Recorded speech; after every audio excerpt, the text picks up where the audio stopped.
Assalomu alaykum hurmatli obunachilar, Gidroys Qo'qon YouTube kuzatuvchilari va obunachilarimiz uchun biz sizlarga mana shunday 5 shumli dvijok haqida gaplashamiz.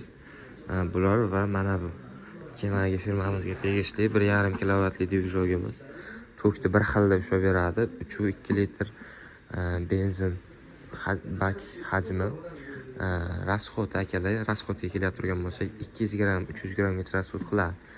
Bundan tashqari tokni bir xilda ushaveradi, faqat tortma bilan. Buni narxi juda ham arzon. Narxlar keladigan bo'lsa pastda bilan murojaat qilaverasizlar.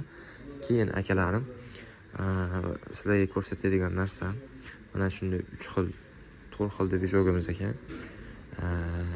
2,5-3 kilovatli, 3,5-4 kilovatli, 4 kilovatli va 5,5 kilovatli dvijogimiz kelgan, ko'rishingiz mumkin. Bular faqat tortma bilan tokni bir xilda ushlab ko'rsatib turadi. Bunimizda esa akalar faqat tortma bilan tokni ko'rsatmaydi, lekin mana bu datchiklari ham bor. Bundan tashqari Gidroys firmamizdan 4 kilovatli start stopli tokni bir xilda chiqarib beradi, ikkita rozetkada 220 da.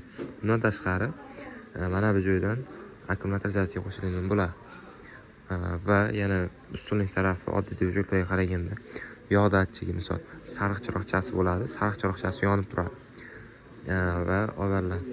Bu narsamiz motorimizda ashibka bo'lsa, mana shu narsa yonib qoladi. Yog' ekan bo'lsa, yo birorta joyda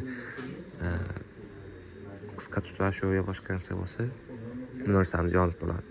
Va bu narsamiz akalar deylik, asli biror narsaga ishlaydi.